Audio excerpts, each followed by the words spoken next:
stage, as well as liquid oxygen on the ship upper stage as well. Next fueling milestone is coming up at T-minus 40 minutes and 40 seconds when booster fuel load begins. That'll be followed about 6 minutes later by liquid oxygen being flowed on board the Starship booster. As we're speaking, the sun has not risen yet, but its presence is beginning to be evident out here. We're in an elevated position about 3 or so miles away from the pad, a little bit farther actually. We're seeing a nice sort of like a rusty orange into light yellow into a blue gradient on the horizon. Just a beautiful morning here in southern Texas as SpaceX is now less than 45 minutes away from their planned launch attempt of the Starship rocket on its 5th go.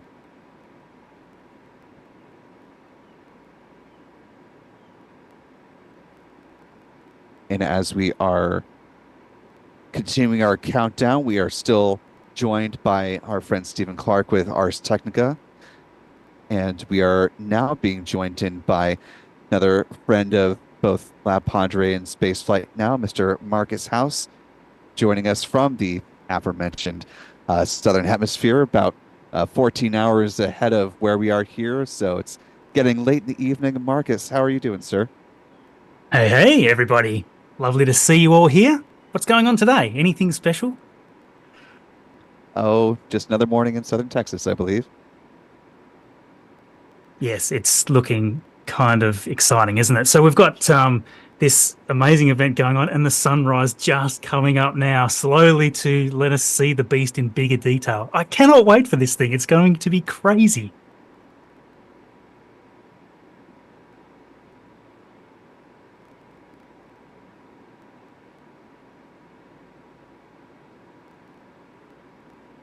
Yeah, Marcus, and we were talking, as we've been progressing through the countdown and, SpaceX targeting within the last 5 minutes of the count here.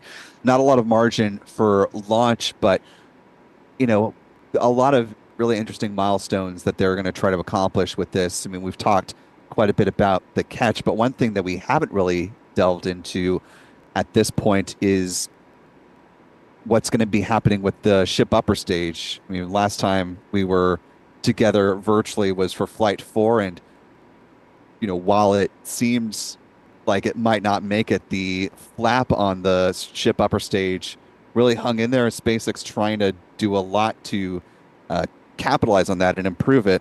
Can you talk from your perspective about the heat shield tiles and the overall shielding that SpaceX has been working on between flights 4 and 5, and what your expectations of how it will perform will be?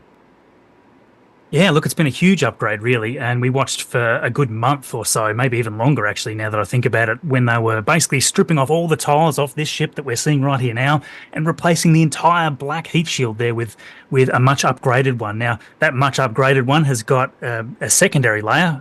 I believe it's sort of got an underlay of some sort, and then it's got sort of a thick ablative layer on top of that, a black ablative layer. Sort of almost looks like a huge, big, thick rubber sheet, but I'm sure it's more involved than that. And then on top of that, you've then got the heat shield tiles that are supposed to be also upgraded. And those appear to be a little thicker, but it's hard to say. But they're certainly supposed to be rated as a stronger shield. So with all those things together, even if there is a tile loss here and there, the underlay, the ablative layer underneath, should stop the burn through completely. And with any luck, we won't see a flap hanging off at all this time. And even more exciting, I think, is that they've got cameras, I believe, quite close now to all 4 flaps. So we should be able to, hopefully, SpaceX will broadcast them, but we should be able to see perspectives from each of the flaps quite close up.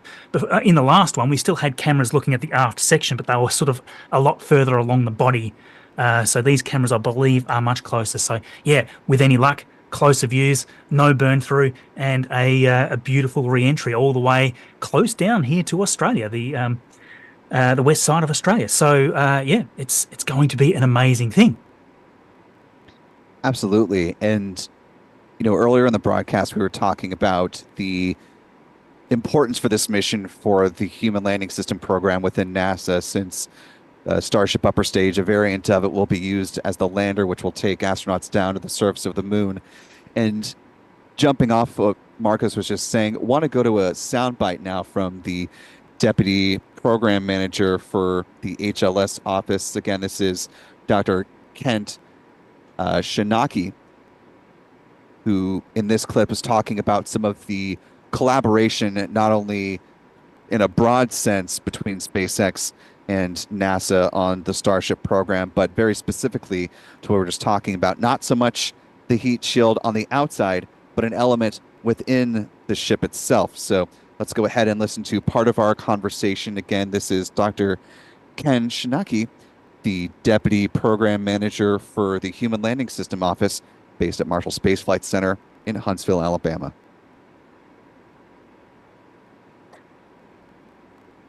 Specifically not on the heat shield. Where we have been doing some in-house testing on the behalf of SpaceX is on their MMOD thermal tiles for in space.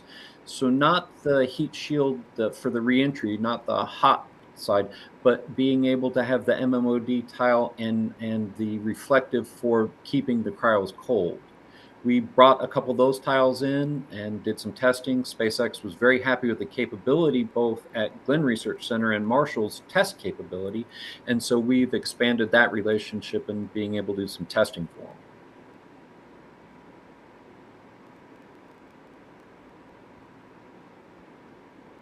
And again, I want to thank Dr. Ken Shinaki for his time and insight into the human landing system element of all this. Time now, T-minus 38 minutes, 52 seconds and counting. At this point, we are stepping into another fueling milestone here. Yeah, it looks like we might be seeing some frost lines finally, so timeline's looking good. Pushed back a little bit from 7 by the looks of it. Yeah, at this point, liquid methane is flowing on board the booster, and we are about 4 or so minutes away from booster LOX loading begin. The venting from those hippos looking pretty energetic there, isn't it? Certainly is. And, you know, Marcus, obviously you've been watching closely the development of not just the Starship program, but really Starbase here in general. Want to just get your thoughts on the evolution that we've seen, you know, most specifically with the timeline between Flight 4 and 5. But if you want to step back and talk about some of the big infrastructure changes that SpaceX has been making down here at Starbase and the importance and impact that that's had on these missions and getting ready for future flights. Yeah, sure. I mean, there's been so much going on even since Flight 4, and the upgrades that we're sort of seeing, which will let them load this vehicle faster. Not necessarily faster than Flight 4, but the upgrades that happened before, you know, around that time have certainly let them lower the amount of time it takes to fully fill this huge beast. You know, it's a gigantic vehicle, and the amount of propellant in there, yeah, again, scale can always be kind of deceiving because from this far back, it just looks like a rocket, right? But that 9-meter wide tank, it's something you only kind of need you really need a close up and a human for scale to really comprehend just how much propellant is going to be flowing into that. So they've done a whole bunch of upgrades to the tank farm. Obviously, the biggest change they've made over the last 12 months is removing the big vertical tank farm. So there was the 8 big vertical tanks there. There was issues with those tanks.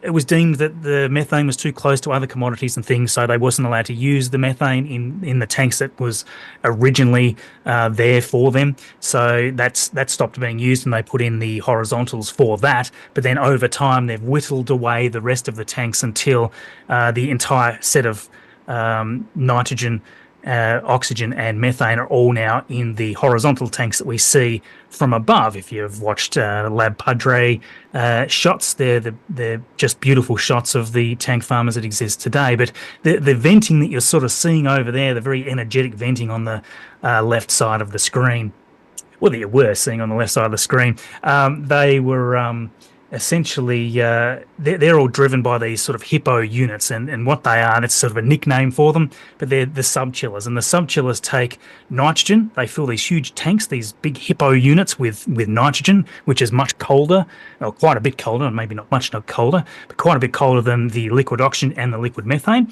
And they then pump those two commodities, the methane and the oxygen, into those hippos through little tubes so that they can cool down even further, closer to their freezing points, and the nitrogen then takes that heat, converts it to nitrogen steam, and that's what we see venting out there. So there's 8 of them, I think, from memory, 8 of them, I think, on the liquid oxygen side, and there's only 4 of them on the methane side. And the methane side will be venting slightly less because there's less of them, and also because there's a much greater percentage of oxygen overall. So all these things together have been upgraded. There's been additional sub-chiller units added in the last 6 months or so, even before that, and the oxygen side in particular has been upgraded quite a lot. So yeah, what we're seeing there with all that venting is these systems going flat out there, filling the Starships.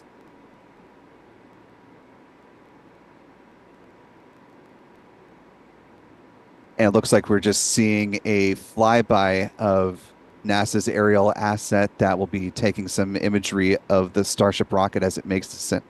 Oh, it's a helicopter, excuse me. Yeah, I'm assuming that's a helicopter we saw land earlier. That was weird. Yep, so of course that will be well out of the way by the time SpaceX needs to launch. Creating a clear airspace, of course, is exceedingly important for all rocket launches, especially one that's still very much in a test campaign like Starship is.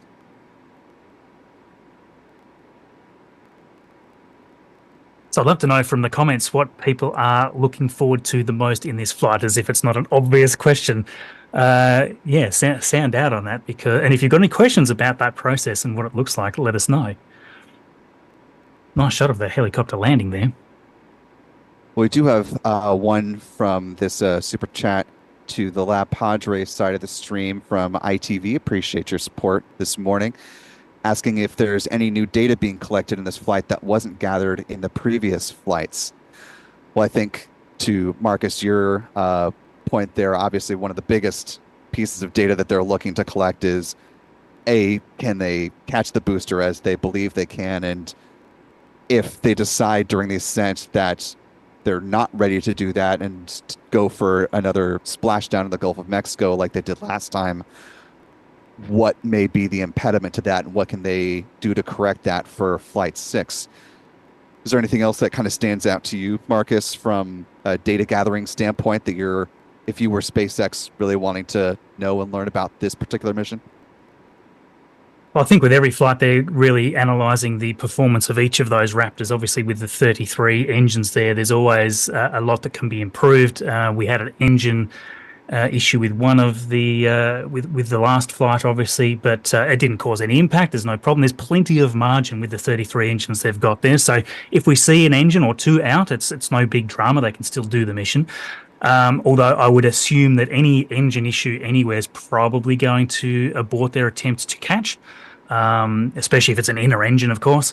So what happens with the landing? The inner set of engines will light back up, not the outer 20. The ring of 20 only fire for the ascent, and that's because each of those 20 has got a Raptor quick disconnect on the outside, a connection point that feeds in the spin-up gases for it to fire up. After it's launched, they can't fire it up again, so only the inner set of 13 can light back up. So if we see any issue with any of those 13, I would say that's probably it for the attempt for the catch. That said, right through the hot staging separation that we saw last time, hopefully we'll get camera views on that again, and right at the end of that boost back burn,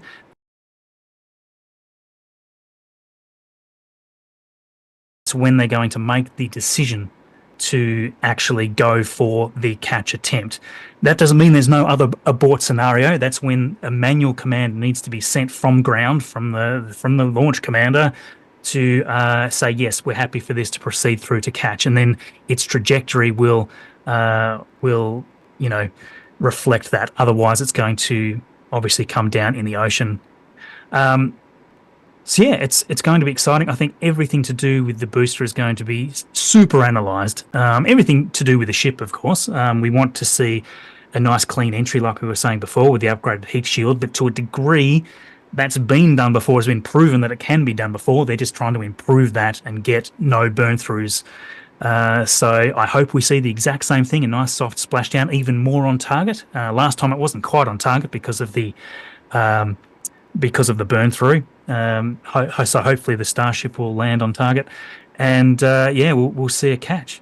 The interesting thing in my mind, though, is what's going to happen in another abort scenario further down the line. So let's say, because one thing to consider is that the booster, it's coming in from very high, well up above 100 kilometers, and it's in free fall. It doesn't do an entry burn like Falcon 9 does.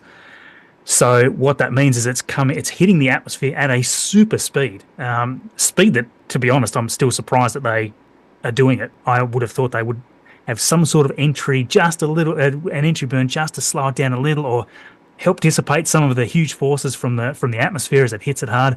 But there's no mention of an entry burn even still, and that means that as it fires up the actual landing burn itself, the catch burn, it's moving extremely quickly. And if something goes wrong with that burn, any of those engines at startup, I would assume that there's an abort scenario there which will swing it out of the way. How far away it will impact is a great question. I've heard a lot of speculation on this, and I'm not really prepared to speculate myself because I'm more than likely to be wrong. But there's a lot of speculation to say that it can't actually get fully out into the ocean again at that point. So it would probably impact just out of sight, sort of in a beach area. But we'll see. We could be wrong about that. So it's going to be extremely exciting to find out. Absolutely. And we are now T-minus 28 minutes, 43 seconds and counting at this point. Fueling on both the ship upper stage and the booster down below on all 4 tanks is currently in progress. The next milestone we're looking for is coming up in less than 10 minutes, at T-minus 19 minutes and 40 seconds, when the Raptor engine chill down for both the Super Heavy booster and the Starship upper stage will begin.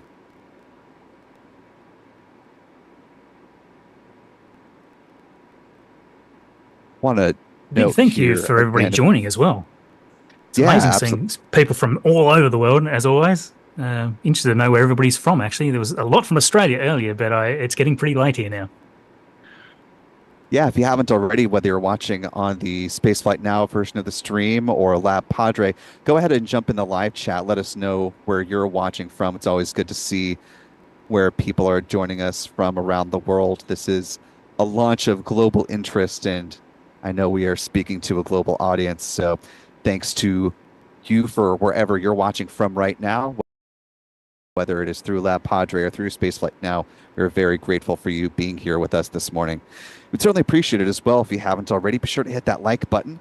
That will allow folks to find this live coverage as you're continuing to watch. And we tick down to now less than 28 minutes, coming up on 27 minutes before the planned liftoff of Starship on Flight 5. As the sun is beginning to come up there too. Yeah, and the sun is really starting to rise up from our vantage point. Fortunately, for camera purposes, the sun will not be arcing right behind the rocket, so we should get some good light on it without it being too obstructive to cameras where we are. Stephen Clark, want to bring you back into the conversation as you're also getting your cameras ready to snap some photos of this rocket as it launches. Now that we've got some more light in it, I mean, we certainly got the sense that it was going to be a good morning from a visual standpoint. Obviously, getting lovely photos and video of a rocket from a consumer standpoint is always a delightful thing. But how valuable is it to have a morning like this and to be able to see a sunrise launch of Starship from both SpaceX and NASA's perspective, especially getting this good of visibility? I think the weather we're seeing here at Starbase this morning is really ideal. I mean, this is the most beautiful morning. I've been here for all 4 previous missions. I think this is the best weather, the most favorable conditions I've seen. So I do expect to have great visibility as the Starship climbs into the sky. And I think it's nice to have the good conditions because there will be more cameras that can see the vehicle as it goes into space. Both SpaceX's cameras as well as all of the professional and amateur photographers all around South Texas and even in Mexico. And so I think we'll see some great visibility. And of course, from NASA's perspective, one of the best assets they have is not really dependent on weather. They have the WB-57 airborne imaging platform, which is over South Texas with optical cameras, infrared cameras, able to see quite a bit of detail. And it's at a high altitude. It's flying higher than commercial airliners at about 45,000 feet. So it's well above any cloud cover that they've ever had here for any launch of Starship.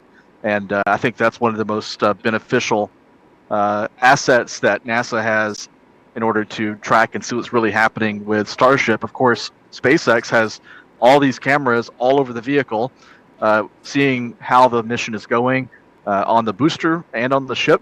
And I think those are really invaluable as well to determine exactly how the vehicle is performing on the way up. Well, and to that point, and Marcus, feel free to weigh on this in a second here as well. Having all of those camera views and, the additional ones that are on this vehicle that weren't present before, coupled with having onboard Starlink that can provide continuous video feeds without having to drop, obviously is, visually great from a broadcast perspective, but, offers some really critical insight in real time to both the SpaceX teams as well as to NASA and obviously post-flight analysis. I guess first to Stephen and then to Marcus, with some of those, onboard cameras and really seeing that fine detail, what are some of the things that you think they're going to be most watching for with the performance of, let's say, the ship upper stage, but also the Super Heavy booster as well? First thing that comes to mind is the heat shield on the ship. They've upgraded the heat shield. They've replaced all of the ceramic tiles on the vehicle. They've added that layer underneath the tiles for additional protection from the heat, which is going to be about 2,600 degrees Fahrenheit as it comes back through the atmosphere. So we saw in Flight 4 pieces of the heat shield being liberated and falling off the vehicle as it got deeper into the atmosphere and got really subjected to those extreme temperatures. And thanks to the Starlink connectivity and the cameras, SpaceX was able to see exactly how the vehicle performed, and there was no guessing about how the heat shield did. They had video evidence, and so that really spurred the decision from SpaceX's perspective to make these changes to the heat shield that SpaceX is gonna test on today's flight. From the booster perspective, onboard cameras from Flight 4, I'm not sure exactly what we'll see today, but from previous flights, we've seen really good views of the grid fins doing their job, articulating, actuating to control the stability of the vehicle as it comes back to the ground. And I think that's something that SpaceX is keenly interested in seeing. Of course, seeing the Raptor engines, seeing how they perform, also important. And Marcus, from your vantage point, what are you kind of watching for through the lens of those cameras, if you will? Yeah, I mean, for me today, it's all the booster. I mean, it's going to be exciting to watch the ship going through all its phases after that. But the booster process all happens so rapidly. I think it's under 7 minutes, I think, before it's back in the arms of the tower if they go that way. So there's going to be a lot of shots. I'm hoping they share a lot of those shots of the descent, especially as it comes down. And the great thing about it coming down potentially close or at the launch site completely is that the signal is going to be great. Hopefully the signal is going to be great. So, yeah, we really want to see some nice clear footage of that descent process. And we want to see, obviously, incredible performance of at least all the inner set of Raptor engines, like we said before.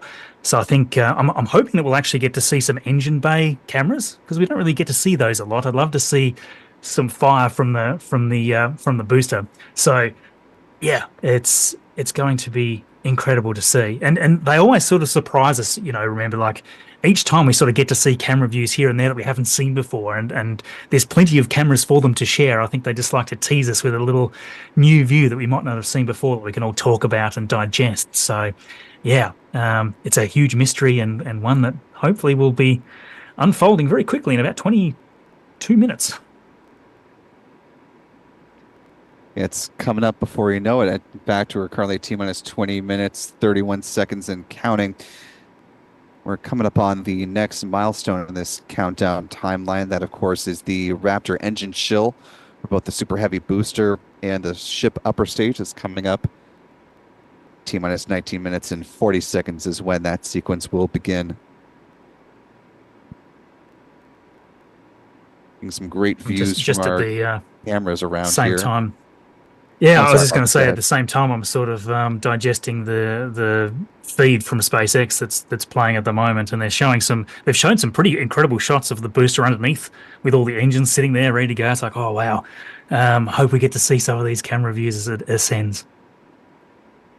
Yeah, and certainly, from the last mission launch, having an aquatic asset out there to shoot the Super Heavy booster, if they do decide to make another splashdown in the Gulf of Mexico, having that team out there to capture that video is obviously going to be great to see. If they decide to not catch the booster, which, of course, I think we're all hoping that they certainly will make that attempt. SpaceX will make the call in real time during the ascent to see if they are in a good position to make that catch attempt. Yeah, I've heard a lot of people sort of bet down on the percentage chance that they're going to make it that far with the catch attempt. It's like, I don't know, I kind of feel like it's 50-50 for them to give the thumbs up for it to return. That doesn't necessarily mean it's 50-50 for the catch, but to give the thumbs up that everything's going well to that point. We've seen some pretty nice clean ascents and stage separations and everything the last few flights. So unless we sort of see some engines out, I think the chances are pretty good. Yeah, just from our sense of things, it seems like they're, feeling probably as confident as they potentially can at this point, given all of the testing that's been done. Now, T-minus 18 minutes, 19 seconds and counting. The engine shutdown sequence is underway at this point. A little more light in the area here around Starbase, getting a good view of the high bays just down the road from the orbital launch mount, as well as the second tower.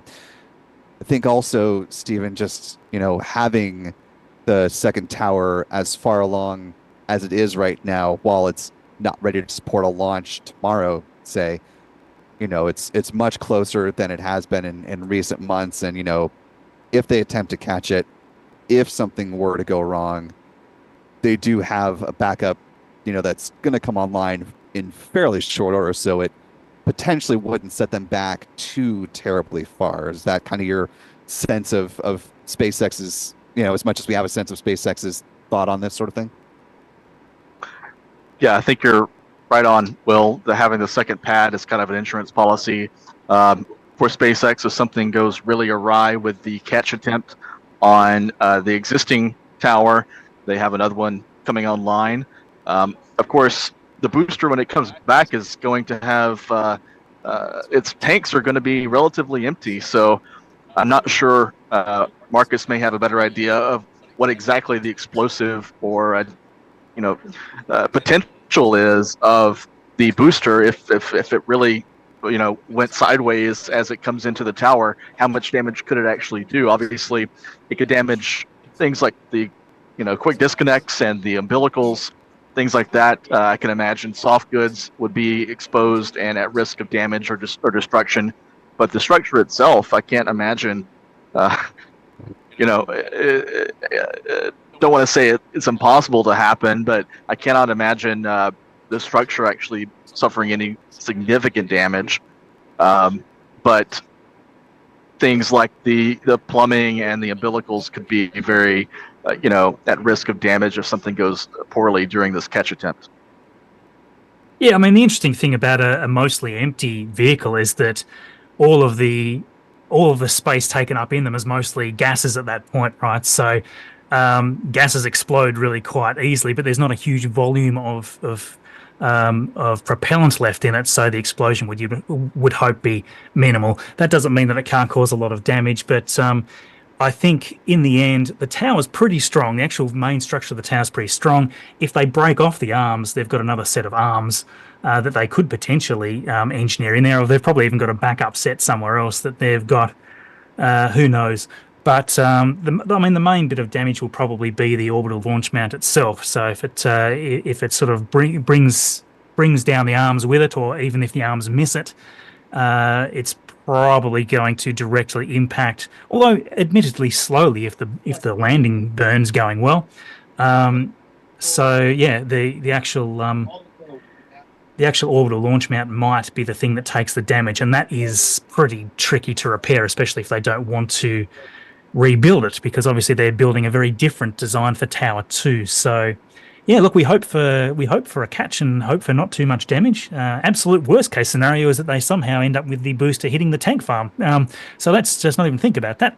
It's one of those things that is always there in the back of people's mind, though. I'm assuming that they would need to see extremely good control before they would even attempt coming in through that landing burn. So yeah, it's going to be interesting to see.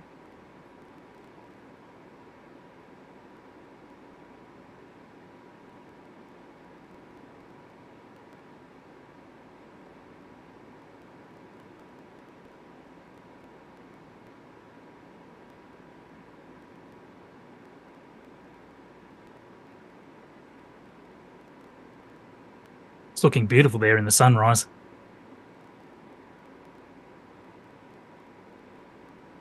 Yeah, beautiful conditions here at Starbase. It's quite a morning. It's amazing. Barely any clouds in the sky, almost no wind at all. Like it really is the perfect launch condition. So hopefully everything's going smoothly. If we can get to the launch, it's like that'll be the best weather I think we've had for a launch of Starship yet, if it does fly now. Definitely agree. It's the best conditions. I've been here for all 4 flights, and there's been nothing as picture perfect as this morning from all the previous flights I've been to. Yeah.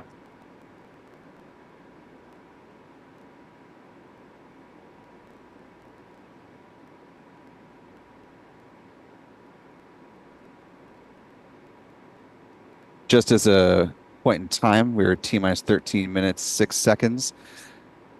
If for whatever reason SpaceX comes into a technical glitch toward the end of the countdown, they do have the ability to hold at T-minus 40 seconds if necessary.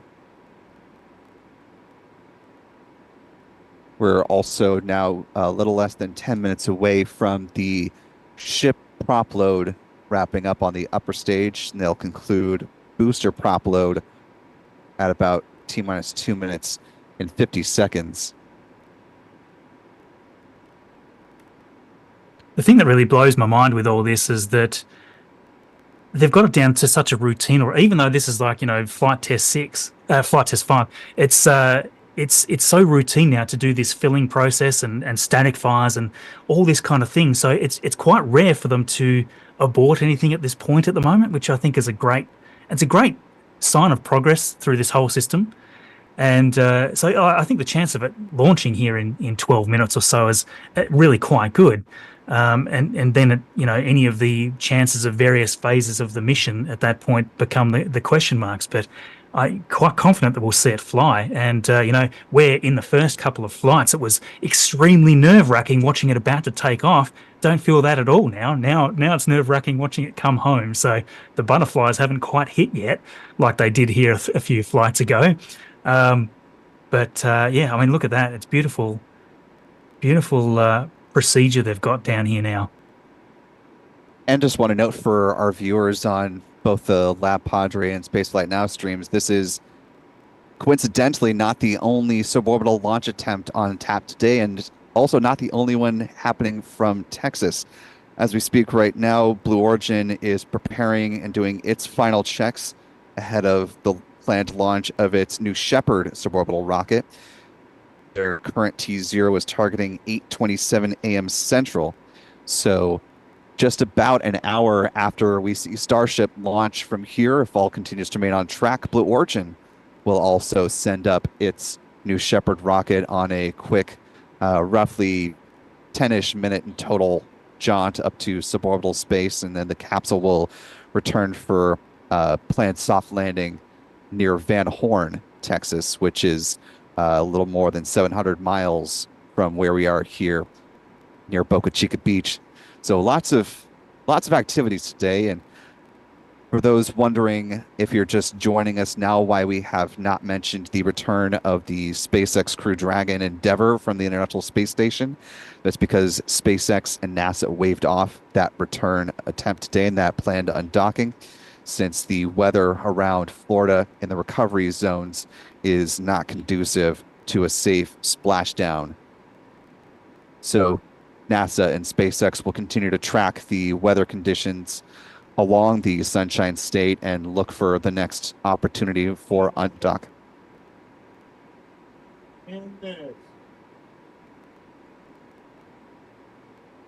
Lots of folks out here at our watch site gearing up in the announcement that we are now less than 10 minutes away, currently T-minus 9 minutes, 35 seconds and counting.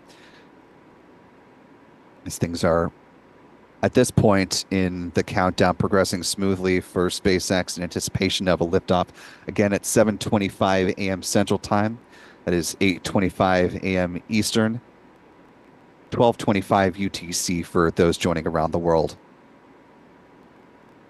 And as we're coming into the last 10 minutes of the count, if you're just joining us on either the Spaceflight Now or Lab Padre streams, welcome aboard.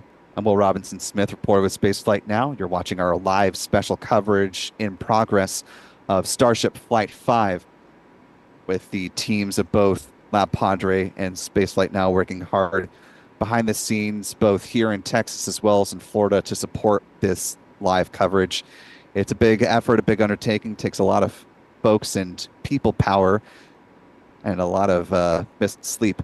So if you would do us the courtesy of giving whatever stream you're watching, either Lab Padres or Spaceflight Nows, please give it a like to allow more folks to find their way into this live coverage, as we are now about 8.5 minutes away from the planned liftoff of the Starship rocket you see there on your screen.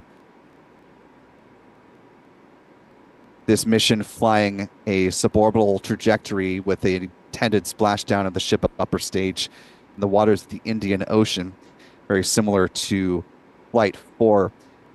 And Stephen in the back, I'll call an audible. If you can go to slide 7, that shows the launch trajectory. Just want to give folks a quick rundown. What you're about to see here is the flight path that was used for the Flight 4 mission, which could potentially be essentially a repeat here of what we see today, with a liftoff and a splashdown of the Super Heavy booster in the Gulf of Mexico.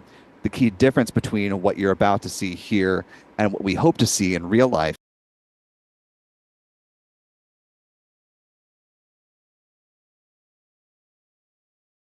is, instead of the booster splashing down and simulating a catch in the Gulf of Mexico, hovering for a bit before hitting the Gulf waters,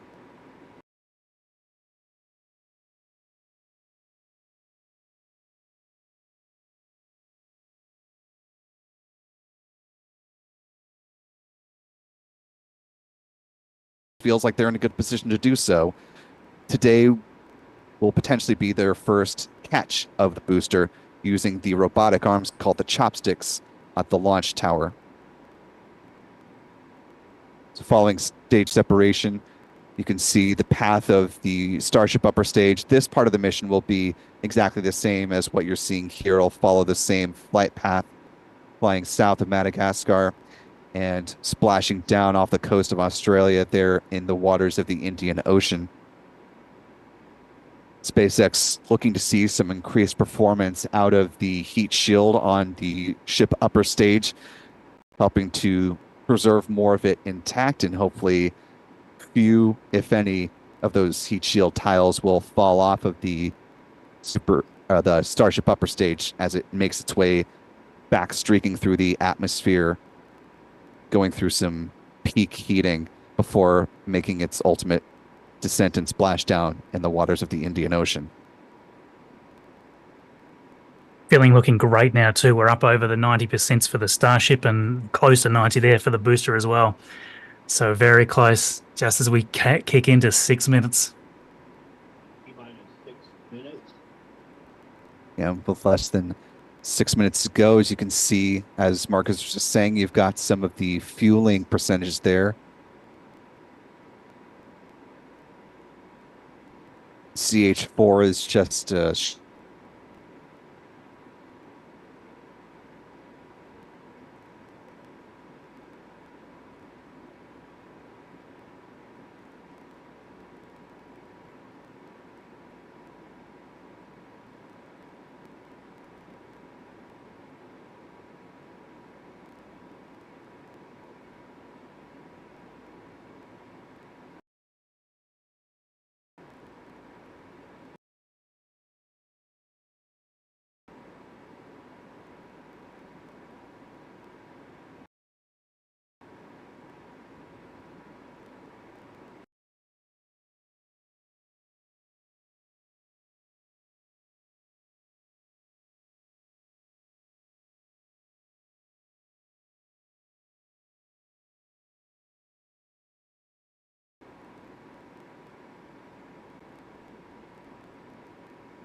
Nice shot right there.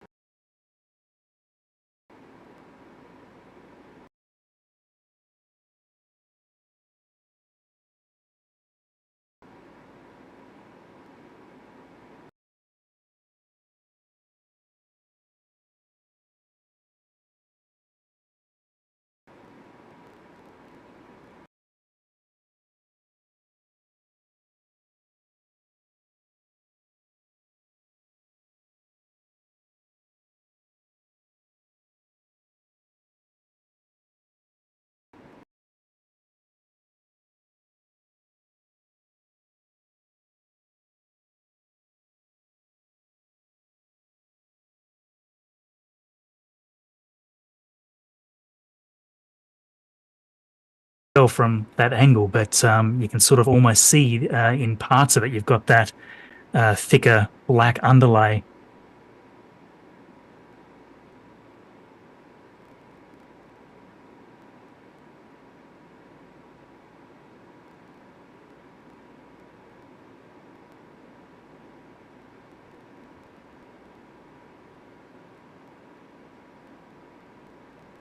Great shot there out over the ocean.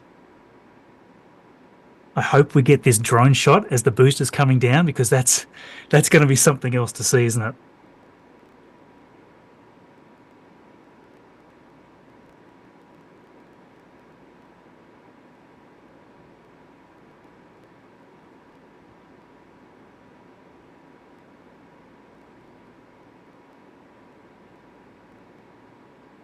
Huge vent there from the tower. It's a good indication that we are about full.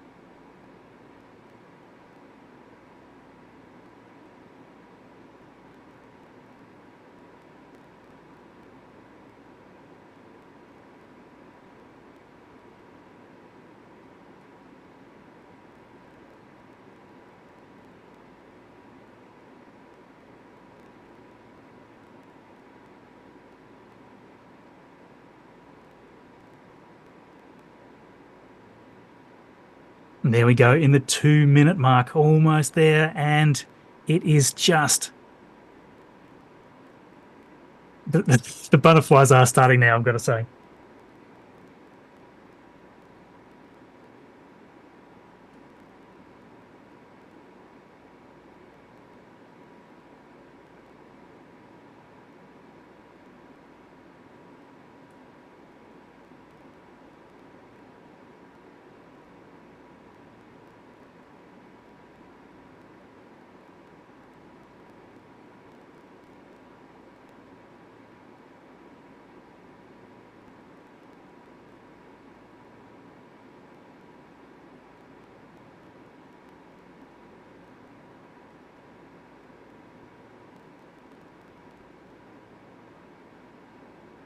Roger. Great shot under the engine bay there. 33 engines. All of those inner ones, the 13 inner ones especially, need to be performing beautifully for this landing. Cheers are erupting from around SpaceX. Down under the 1 minute mark. And thank you for joining us, Marcus. Just so everyone knows, we lost power at our viewing site. So it's Marcus and myself now providing commentary with 30 seconds to go. Hey, happy to be here.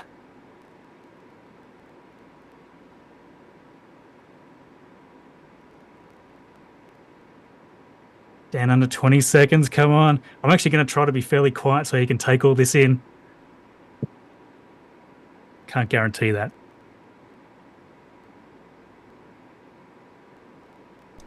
Fala, belezinha, tudo bem, gente? Go, baby.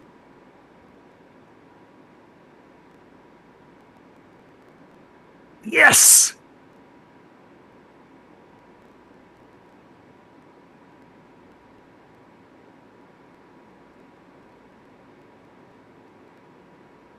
Olá, gente, tudo bem?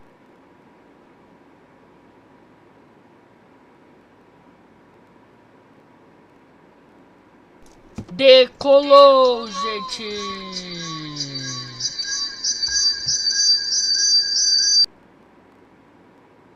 Decolou o foguete. Decolou o foguete. 30 seconds into the Foguete está indo para o espaço. Ó, que legal! Beautiful engines. It's going to be completely behind real time.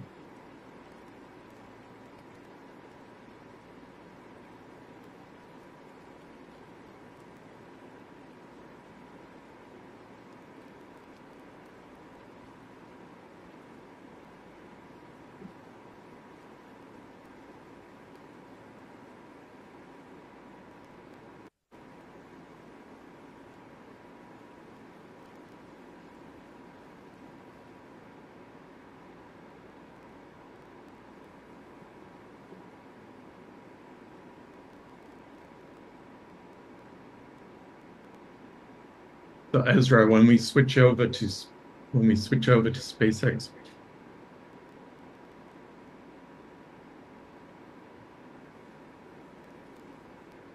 Oh, wow. Wow.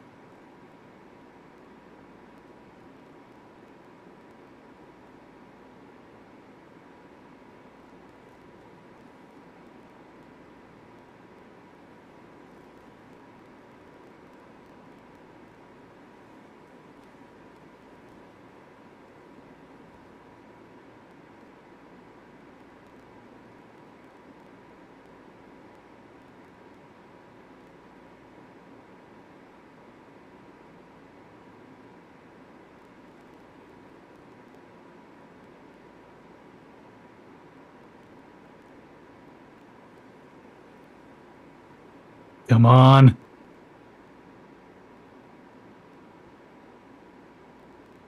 Beautiful.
flight directors go for booster return. Oh my gosh. And we Good for did tower. hear that the tower is go for catch, so that was one of the big criteria we were looking for. This view We'll here. wait to hear that the go for catch has been sent. Beautiful view here from the ship. And so exciting to hear that we got a go for booster catch. That means it's going to be a really exciting morning. Again, the booster is making its way back towards now land in order to make that catch attempt in the tower. So incredible to see these views. You can see the ship on the right-hand side of your screen. All 6 Raptor engines are under full power. Once again, the booster is making its way back to the launch site. We are going to try and catch it using the chopsticks on the launch tower, the exact same tower that it just launched from just, 5 minutes ago. Yeah, and the booster. Starship on nominal Guys, trajectory. I can confirm the command was sent for This is the booster amazing. to come back. That is So I'm incredible looking news. up right now. It's pretty much right overhead of us, and we can see it starting to come down. I can't wait for us to hear the sonic boom through Dan's mic. That is going to be incredible. It was so cool to hear the liftoff. And so once again, a successful on-time liftoff of Starship Flight 5. The ship has separated from the booster. The booster is there on your screen. It is making its way back to the launch site. We are going to attempt the catch using the chopsticks. We did hear the confirmation that the command was sent to the tower. We are go for catch. And in order to. And guys, we should just be about 30 seconds away from our landing burn.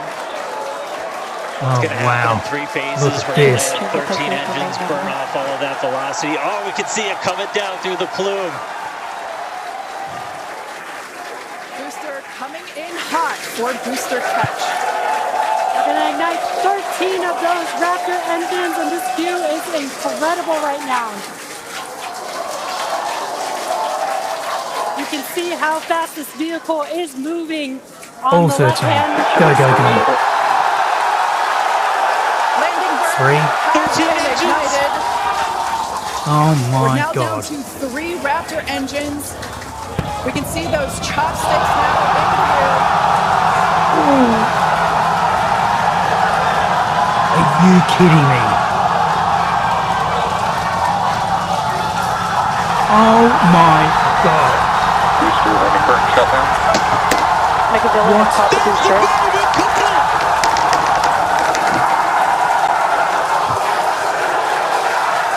This is absolutely insane.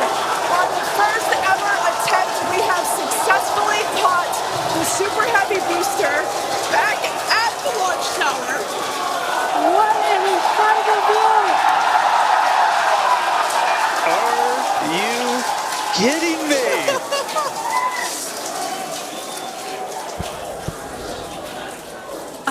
Dan, Wow. I don't know about you, but we're losing our stuff up here. Starship is terminal bed.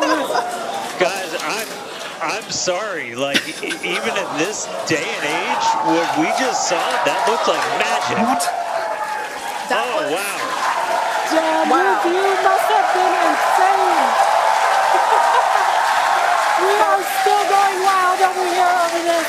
Folks, this is a day for the engineering history books. This is a live view of the Super Heavy booster as it has just been successfully caught back at the very same launch tower that it just came from. Dan, I love this. You That's are the most reflecting amazing thing exactly I've ever what seen. everybody else here in Hawthorne, except maybe a little bit more because you got to see it with your own eyes. How was that? Ship We engine got cut it. off. Well, I mean, I can't even describe that. Oh, by the way, main engine cut off, ship's in orbit, but I am like shaking right now. Yeah, this is not, Yeah, I mean, let's check in on Ship. it's hard to believe that. Starship nominal orbit insertion. All right, exciting news there. It's hard to believe that, booster isn't the only excitement that we have today. Just confirmation there, a gorgeous view of planet Earth behind the ship. Absolutely speechless. And it is now in the orbit that we expected it to. This is just an incredible day. I've never seen views anything there. like it. I don't even know what to Booster say. vents, some pressures there. That is a live view from the top of the tower looking at the chopsticks. I am still in disbelief. I'm trying to catch my tears just like the chopsticks caught the booster. It has been nonstop since liftoff. And we are all so excited about everything that's been happening so far this morning. With the booster having completed its job for today, we are going to take a short break for the next 30 minutes. We'll return back at... Oh yeah, Will, the sonic boom was definitely more audible than a Falcon 9 booster return. I was bracing for it because we could see, obviously I knew it was going to be loud because this is so much bigger than a Falcon 9, but we could actually see the shockwave as it was coming in during the landing burn, and I was like, oh my gosh, it's going to be a huge sonic boom. And it did not disappoint. No, it was maybe a little bit tricky to track from our vantage point. It almost went up in basically it felt like a straight up trajectory from where we're watching. Of course, the path was going out due east over the Gulf of Mexico, but Marcus House, want to bring you in here. Moment of the mission. I just don't even know what to say. I just don't even know what to say. I cannot believe that they just did it. The very last hard angle just before it hits the sticks, like, oh geez, that looks close, but it was just perfect. It was just perfect.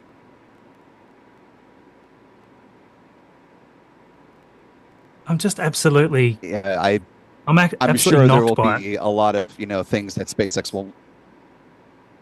Sorry, say it again, Marcus. Oh, I'm just absolutely knocked by it. Like it's like a dream to see that happen.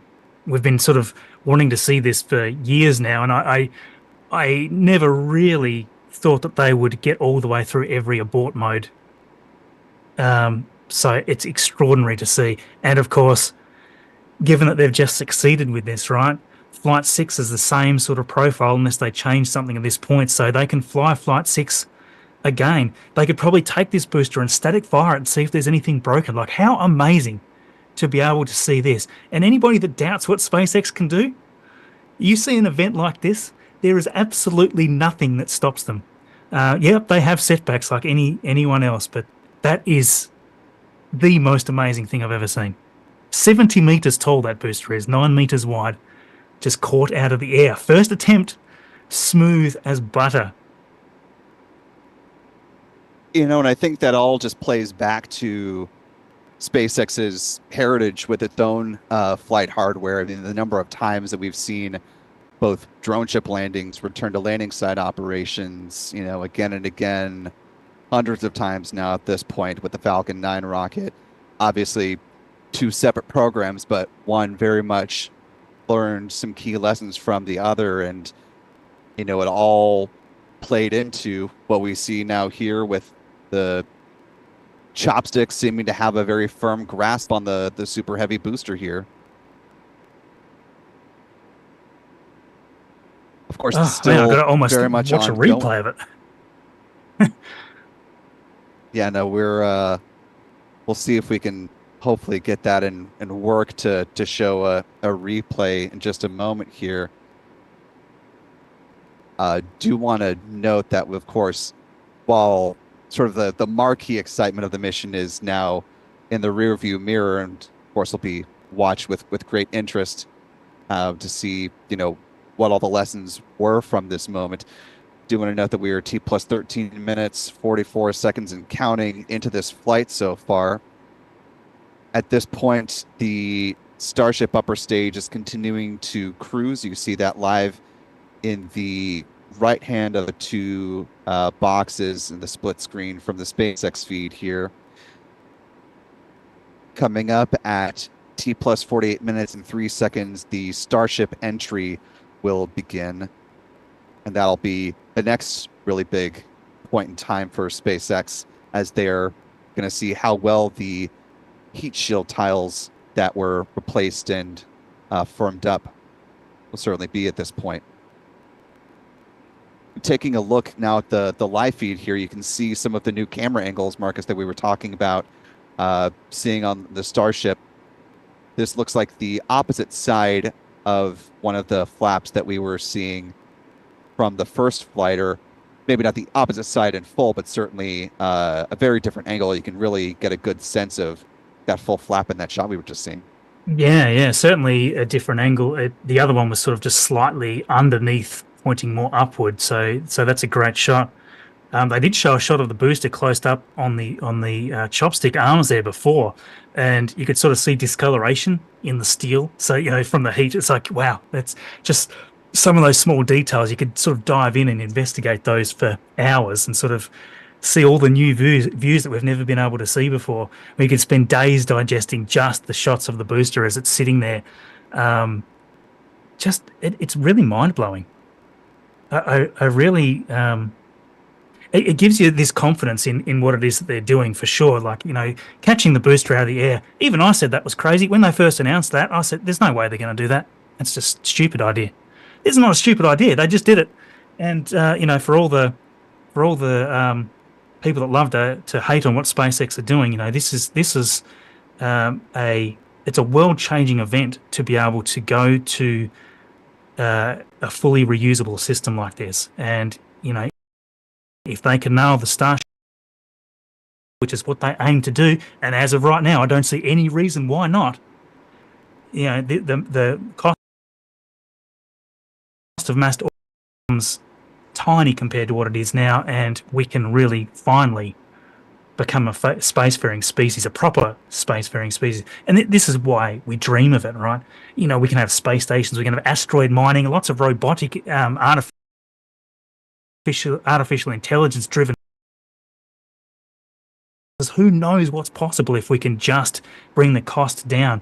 And that's not even scratching the surface of it. Obviously, there's the Artemis missions, there's the missions to Mars that we dream of, which are further down the track. But you know, these systems are just incredible.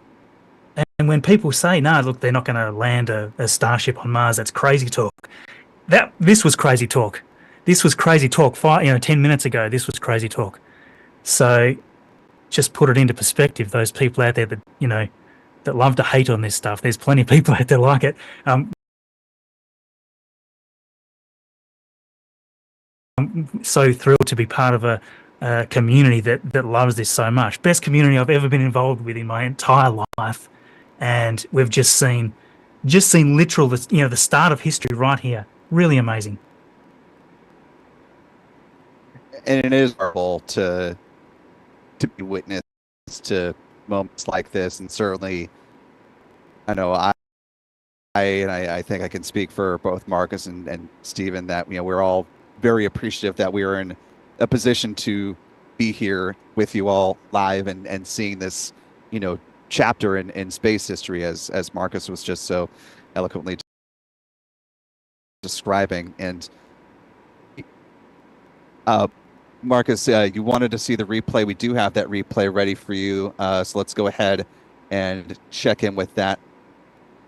This is from our colleague Adam Bernstein, his camera, while the re-entry of booster from a vantage point in South Island. So it'll have a nice arc as it come back through and makes its return to being caught at the chopsticks.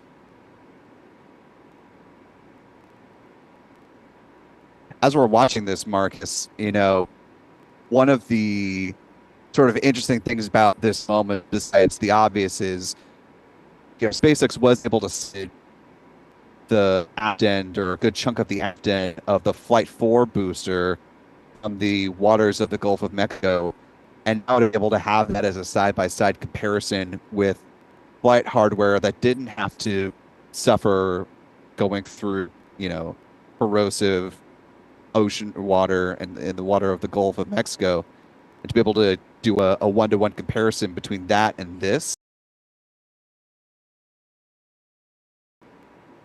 Just I look think at that. that's going to be amazing. a very valuable data set for SpaceX. Yeah. These views are going to be shared around the world, and that's why it's so important for Lab Padre cameras, everybody else that's got live cameras out there, to all different angles of this stuff, because look at that. The angle, the angle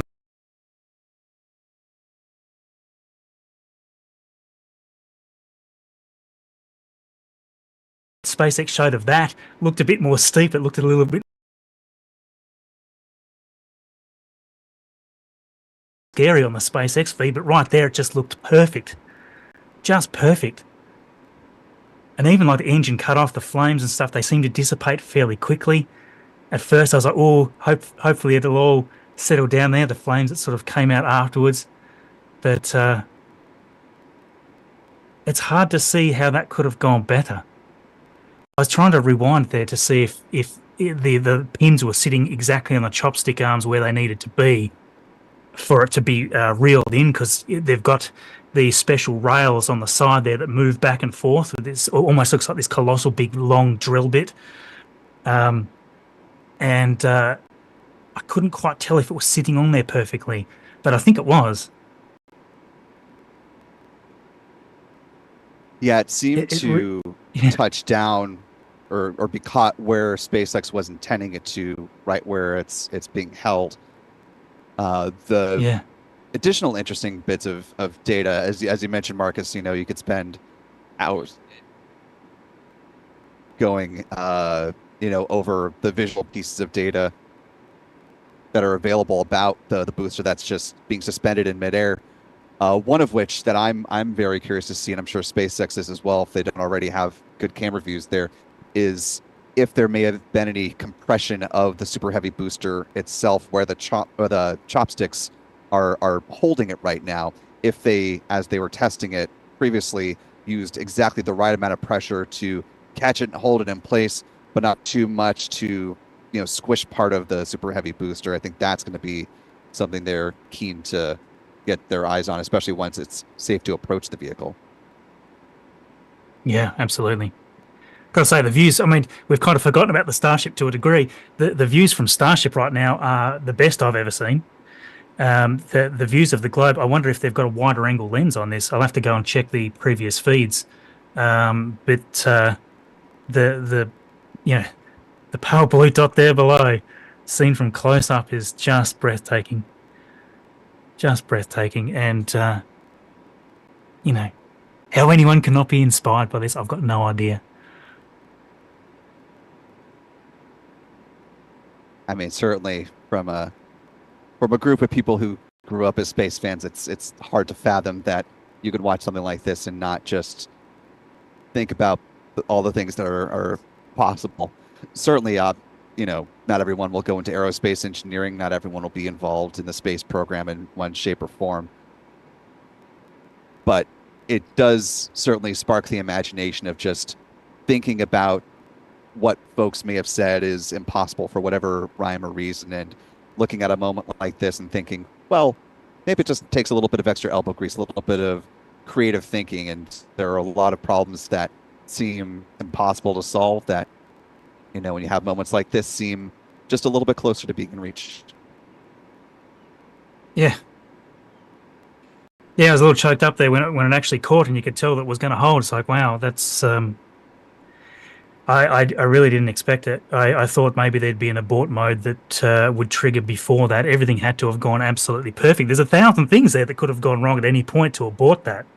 So it seemed much more likely that it would sort of ditch just off site somewhere right at the end. But everything was just textbook. It looked like they'd done this 100 times before. This is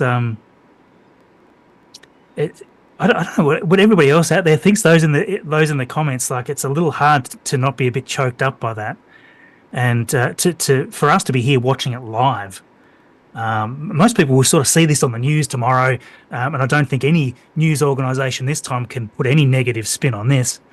And what you sort of feel is this sense that, hey, we've just all collectively together, the 55,000 watching here on the space flight now side and thousands more on the lab side, we've just witnessed something truly incredible together that's never been done before. And I think that's something, like, we're all got to go and have a drink after this, right? It's just one of those things. I'll never forget it. I'll never forget what the year was. And I think this milestone here, on top of any milestone that's been achieved before, we've seen amazing things with Starships landing in their test flights early on, but nothing this crazy. And this really, when you see Starship up there orbiting around right now, this is a commonplace thing. We're going to see this weekly, daily, even in the more distant future. And to think that's the future that we're going for is something extraordinary.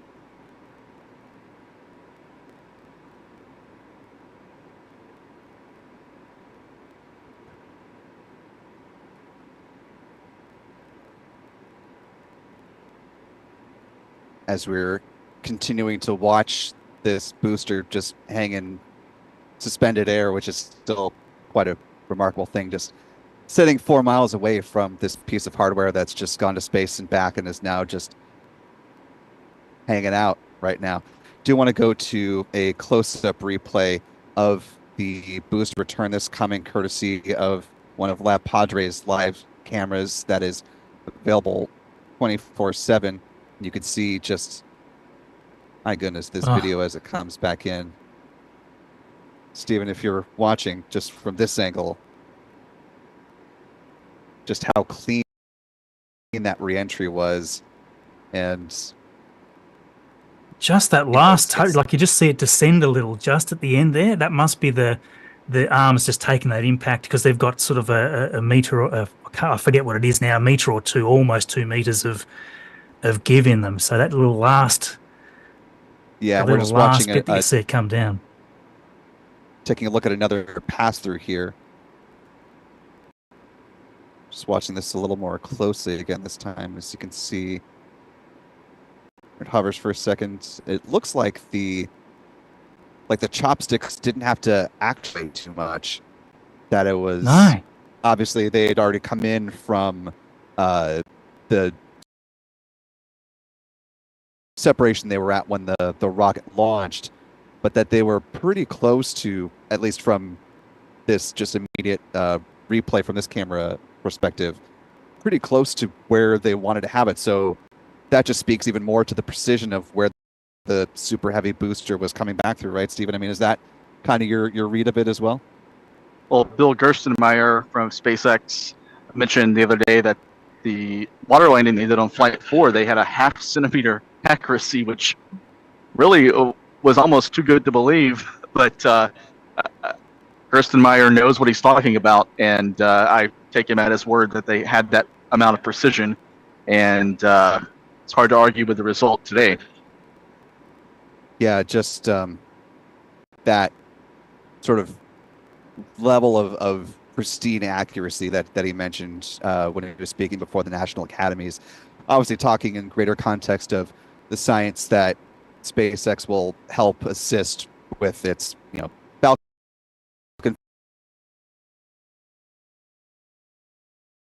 rockets, through its Dragon capsule, both in free-flying missions as well as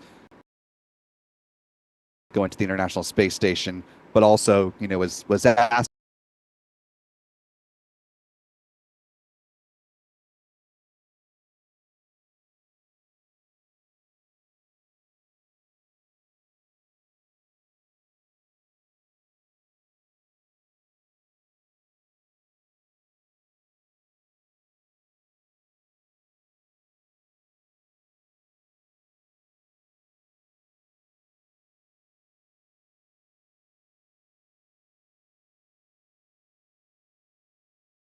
of how well this would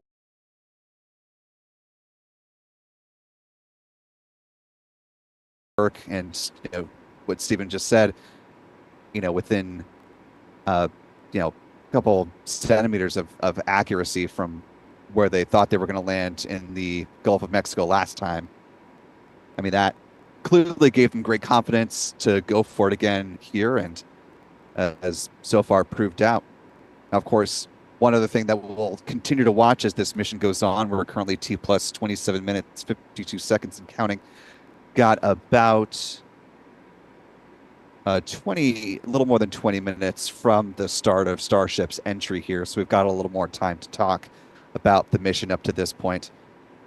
Will be good to watch the performance, the ongoing performance of the chopsticks now at this point, continuing to put the super heavy boost, having the catch sequence, to see if there's potential structural issues that make first SpaceX certainly doesn't intend for there to be, and likely would not have made this launch or this catch attempt if they thought that that was a possibility. But given this is the first time, and with any first time attempt of anything, there are lessons to be learned, and you know, things can come up. So we'll keep our eyes and cameras trained on the super heavy booster and the chopsticks holding it upright. SpaceX will also have to safe the vehicle before crews are able to move in, and the road back to the orbital launch mount is reopened to even to SpaceX employees, but certainly back to the public. And so that process will involve, of course, offloading any remaining propellant that is still on there, letting that vent or boil off in a safe manner is going to be a really important safety component of this stage of flight. They want to make sure that, as has been the case with everything up to now, that they do that in a manner that protects not only SpaceX employees and the public at large, but also all of the launch infrastructure there at the pad. Marcus, from your gauge, how long do you think safing the booster might take at this point? I mean, sort of given what we know about, you know, how much propellant the super heavy booster used last time was going to use this time. It's kind of your I'm trying to sort of gauge how much propellant is left in it. I mean, they obviously didn't burn every single last bit of it because they would have had margin. So there's, based on the frost, there's a little bit in there, I would guess. They probably, just to keep it safe, they probably just want to let it vent off, maybe, which would take quite a while. So I don't know. Would they bring it down and let it vent off the ground, or is it better to let it vent up in the air? If there's any mishaps or anything, it's probably best for there to be lots of circulation and higher breezes up there. So maybe it's best just to kind of maybe wheel it in closer to the tower, because they can sort of move it to a degree, and then let it vent off. I'm open to other people's comments on that, though, because we are in absolute speculative territory at this point. We've never seen this.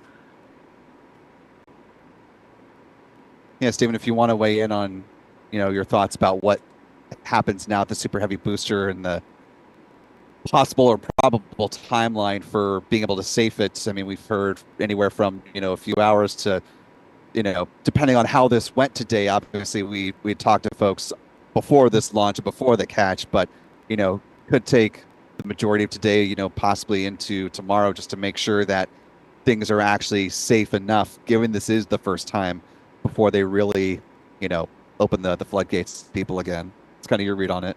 Yeah, you know, just from my perspective, looking at some of the camera views we're seeing, it looks pretty clean. And I will be eager to go out and take a closer look once the road is open. Certainly hope that's later today, if not tomorrow morning. I really, you know, I'm going to stick around for a little while and see if I can get a little closer view of the booster and see its condition firsthand. But the videos look like it's pretty clean. Obviously, SpaceX is going to want to, like you said, safe the vehicle. There may be a little bit of propellant left in the tank. Not much, probably, but they want to get that off the vehicle, I'm sure, and want to make sure there's no damage, or make sure the chopsticks have a firm grip on the booster as well, I presume, before opening the road again. But typically, we've seen the road open a few hours after the launch, and I don't really see anything right now that would lead me to believe it'll be any longer this time.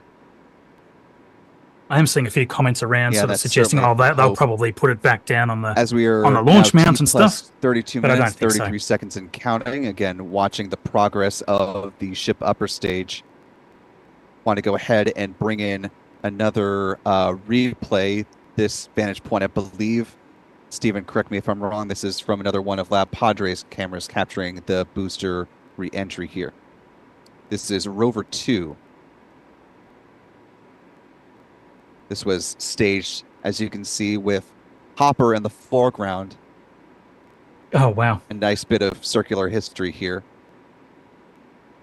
from the first to the present.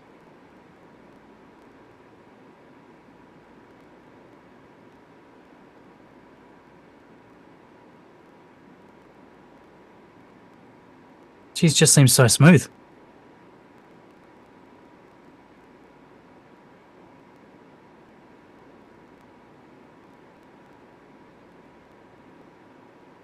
Stephen, if you haven't already, let's go ahead and cycle this through again just to see that one more time, because we've got a nice angle on the chopsticks in this camera perspective.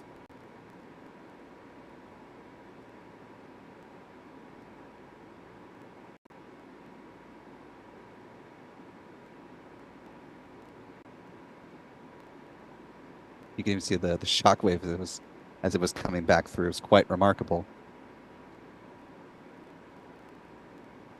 Yeah, sure is.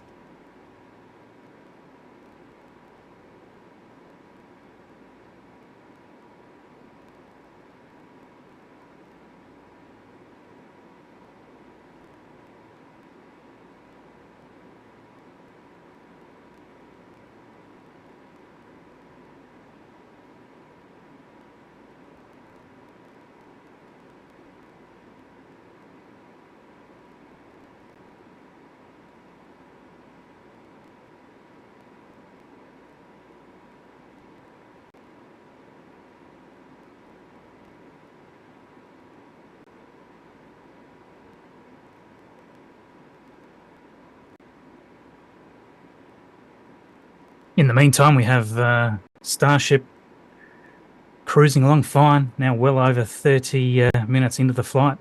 Everything's looking fine. SpaceX tweeted that out. All systems looking great. So we should be witnessing a nice entry here soon.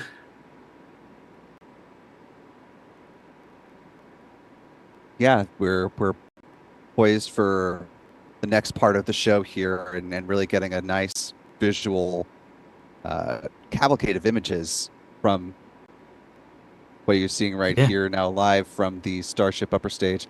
Just taking a look more closely, it doesn't appear as though any of the tiles are missing. Marcus, I'll let you be a second pair of eyes. Yeah, interestingly, I'm not. Interestingly, here in front of the camera view you'll see there's a couple of indented tile spots. You see 2 of them. I think there's actually 3. But there, I believe the test tiles, I pointed them out in our video yesterday, but you'll see under there's 3 discolored tiles that look more grey. If you look closely, they're test tiles as well. And this is all those are on the payload bay area, so it's unpressurized. If they burn through, it doesn't really matter. So they've used those spots and spots at the bottom of the vehicle as little test spots to see if different versions of the heat shield will work or a lack of a heat shield will burn through fast. All these sorts of things that they can test on these areas of the vehicle that sort of aren't mission ending. If it burns through in the payload bay, no big problem. If it burns through at the aft section there, just behind the engines, no problem either. In fact, they're not going to use the Raptor engines, the vacuum engines again on this vehicle, right?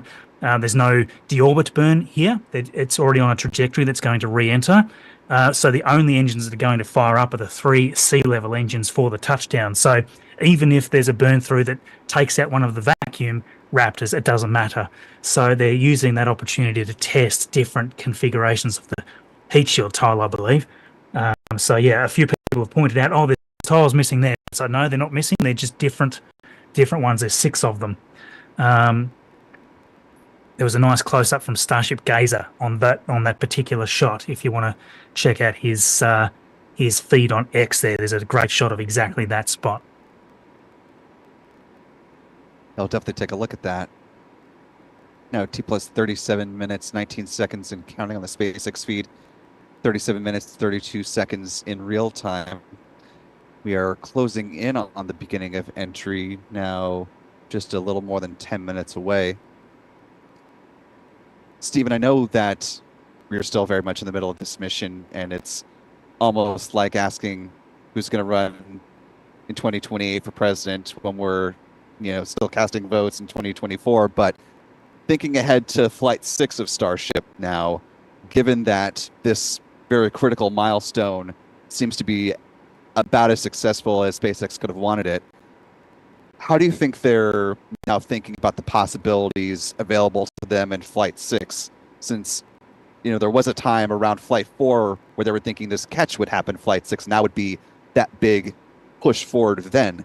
Do you think, possibly a relight of the Raptor engine on orbit is in order? Or do you think we're maybe going to see them try to put a payload on Starship? Do you think it's too soon for that? I think it's probably too soon for a payload because I think they're going to want to demonstrate exactly what you said, a relight of the Raptor in space. They tried that a couple of missions ago, didn't happen. They aborted it before they even ignited because of, I think, the roll rate on the vehicle was out of spec. I think that is the next thing that I would be looking for, is a relight of Raptor, because I don't think they're going to want to put Starship in orbit, in low Earth orbit, until they can demonstrate they can bring it out of orbit, because Starship is huge and would create quite a remarkable piece of space debris if it was stranded up there, even for a short period of time. So I think SpaceX is going to want to demonstrate that they can bring it out of orbit and can guide it to a targeted reentry. And that, of course, requires the relight of the Raptors in space. I'm actually a little surprised that they haven't already tried to demonstrate that again. When we heard, I think in the May timeframe, that Flight 4 was not going to have a Raptor relight, that was a little surprising to a lot of people because that seemed like a logical next step. But I think SpaceX prioritized recovering the booster, and the results are right in front of us here. That worked seemingly flawlessly today. Well, and certainly I think SpaceX also didn't anticipate there being quite as much lag between flights 4 to 5 and then coming up to 6. So, the thought about, well, we can do less with 4 and then we'll just be on to Flight 5, assuming it goes as well as we think it will. And then they ran into, of course, all the roadblocks we've talked about throughout the course of this broadcast, with some concerns and consideration to the sonic boom, some now resolved issues concerning the water deluge system, and some compliance that has now been rectified concerning some earlier flights of the Starship program. So now it seems like there's a rhythm that can be established, given that the launch license modification also cleared the way for a Flight 6. And it was interesting. I'm sure you poured through the emails from the FAA, Stephen, as well as all the documentation, and noted, and I'll bring this up here so I can read it verbatim. Bear with me as I'm calling an audible on myself and then was not ready for it. They said, and I quote from the FAA, the SpaceX Starship / Super Heavy Flight 5 license authorization also includes FAA approval of the Flight 6 mission profile. The FAA determined the changes requested by SpaceX for Flight 6 are within the scope of what had been previously analyzed. Any modifications requested by SpaceX to the approved Flight 6 scope of operations may require further FAA evaluation. And then they end, contact SpaceX for additional detail. So I'm eagerly listening in, as I'm sure, Stephen, you are, to the SpaceX broadcast as well, and Marcus, for any updates concerning Flight 6 trajectory and mission goals that may come out during this Starship operation here that is still very much in work. Yeah, look, I mean, it's very much unlike SpaceX to not change something. They're going to have another goal with the next mission, right? Whether it be, pushing some more boundaries with the Starship side of things, doing a full orbit and then going into a deorbit burn and things like this. So there's going to be things that will change, I'm sure, and that will probably require some evaluation I don't think that will take very long, because after they've pulled this off, it's like, well, look, I mean, I think anybody can agree that catching a huge booster out of the air has got some safety concerns around it, right? No matter how you look at it. So they were going to be very careful with that goal. But now that they've done that, almost every other goal that's coming, you would see as almost less significant, with the exception of a Starship catch. Starship catch is a bit more difficult, by the way, because it has to come in horizontally, and it needs to do its flip burn at the same time. So there's a bit more interesting sort of dynamics that you have to think of for that one, and it doesn't necessarily have the ability to come in and be scraped down the side like the booster can. So with the booster, if you sort of look back at the replay, the arms come in quite early on, and they sort of impact with the side of the booster, and they hold hard. So it would have been scraping right down there. It'd be interesting to see if there's audio of some of the noise of the scraping, but I reckon the engines are too loud to hear any of that. So yeah, look, I suspect there will be some updates for Flight 6 now that they've achieved this. But I would be surprised if we couldn't be 2 months away before flight. As far as we can see, there's nothing damaged anywhere. They've just recovered the booster, for goodness sake. Like, this is just incredible. Yeah, no, all the footage, all the angles that we've got from this morning that are continuing to come in are just remarkable. And of course, we still have quite a bit of mission left to go. So to those of you who are still with us, or maybe you've gone away for some coffee or morning breakfast and are just popping back in or popping in for the first time, welcome aboard. You're watching joint live coverage between Lab Padre and Spaceflight Now, covering Starship Flight 5.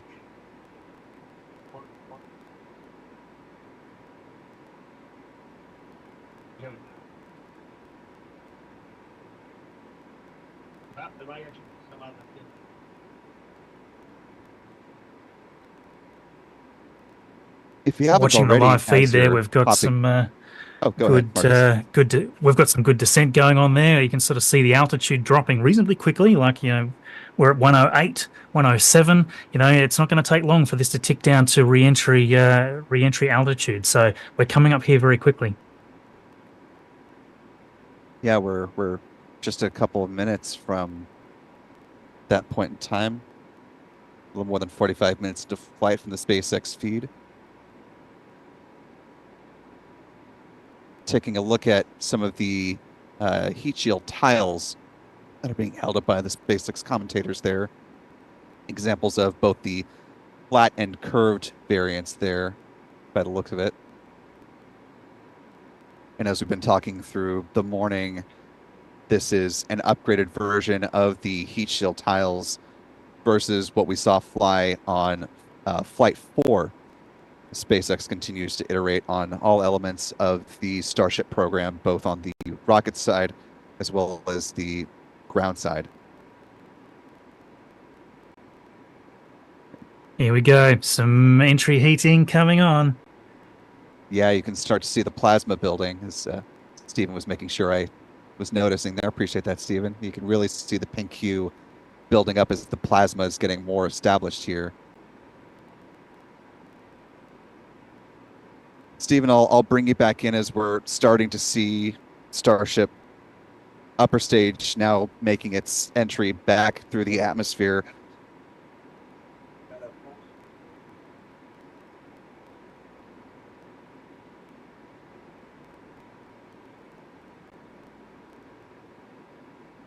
Stephen, just wanted to get your thoughts on this stage of flight. Obviously, we saw this once before with continuous views on the way down. What are you most keenly watching for with this element of the mission?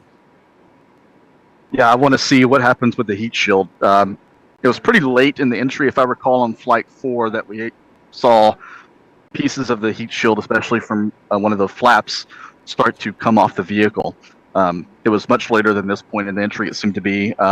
So I'm interested to see in a few minutes' time, once it gets to a lower altitude, how the heat shield is holding up.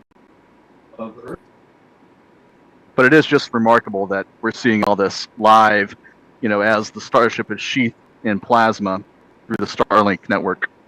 Well, I mean, to that point, it's kind of like an extended ad for the Starlink internet service. I mean, they've got the little bug at the top right-hand corner of the screen powered by Starlink. And, we saw this last time. And, if you own the rocket and you own the network and you own the dishes, why not plug your service and, flex its capabilities as we're more than likely just a few days away from the next Starlink launch from Cape Canaveral.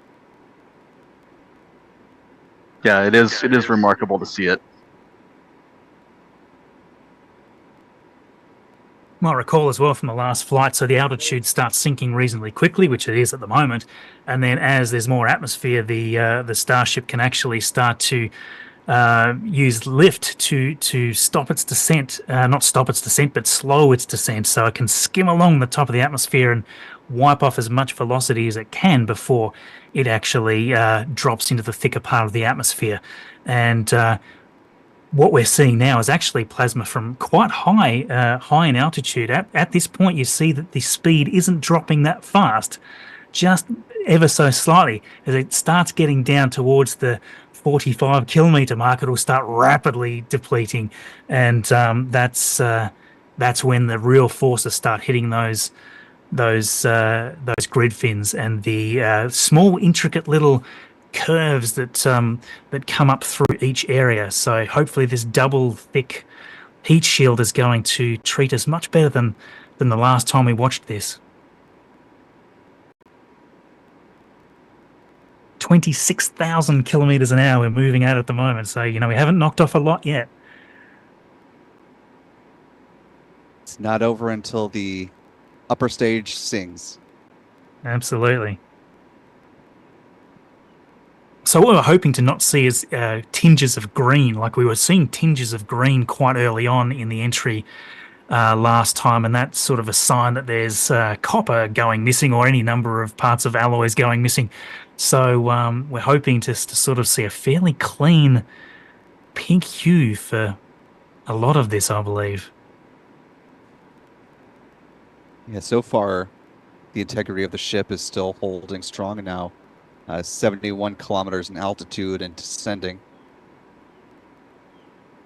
That double view there is something I don't think we've seen quite before. We've got a mirror of one of the flaps there.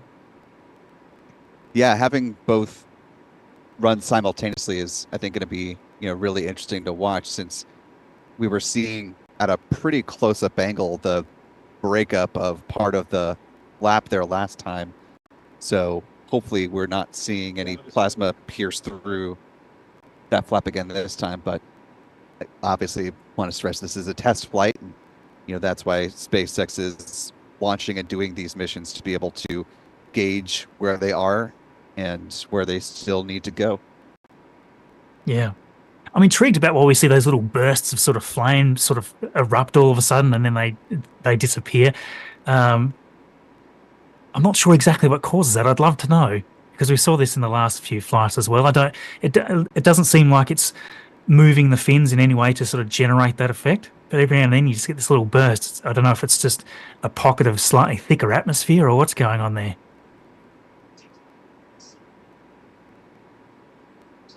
It's looking beautifully smooth right now.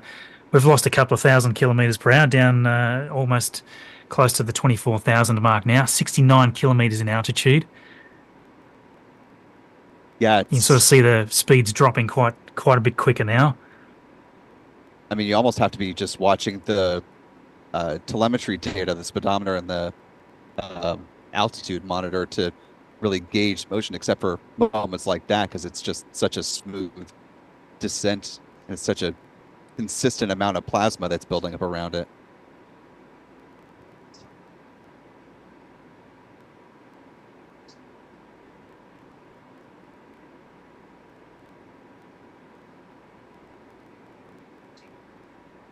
Could be that we're sort of seeing some discoloration in the steel there with the heat. The steel will sort of change to that sort of rainbow hue as soon as it starts heating up quite a bit. So that's all expected, of course.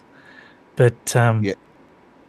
At the moment, everything holding beautifully. Look how it's hovering there. That's 69 kilometers. So it's just kind of sitting there. It's not dropping anymore. So it's going to wipe off a lot at this sort of altitude, a few kilometers underneath. And as soon as it doesn't quite have the speed to keep that lift, then it's going to start sinking quite quickly again.